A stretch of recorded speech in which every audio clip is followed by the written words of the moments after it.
Magandang araw mga ka-Ritsby. Ganito nga pala tayo nagpapakain sa ating mga biik po mga ka-Ritsby. Hinahaluan po natin yung sabaw ng kanilang pakain ng Bitmin Pro mga ka-DHB. Alam naman natin na ang Bitmin Pro ay maraming benepisyo na makukuha ng ating mga biik po dahil digestive enhancer po kasi ang Bitmin Pro. So, hinahalo po natin sa tubig at saka natin nilalagyan ng kanilang piglet booster mga ka-DHB. Habang kumakain sila, mauubos din po nila yung iniinom nilang Bitmin Pro.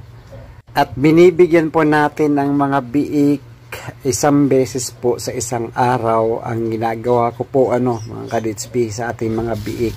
Dahil nasa 10 days pa lang naman po ang ating mga biik at mabilis na po silang kumain mga ka-DHB, kaya hinahalo ko na po ang Bitmin Pro dyan sa pakain.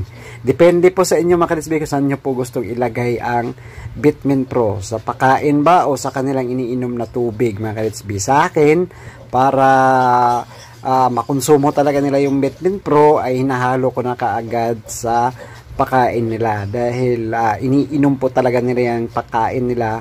Dahil wet feeding po ang ginagawa ko po sa aking mga biik. At syempre, sa dami ng benepisyo ng maibibigay sa ating mga biik ang Bitmin Pro, gumamit na rin po kayo ng Bitmin Pro mga ka-DHB.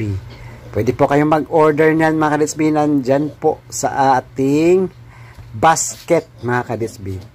Order na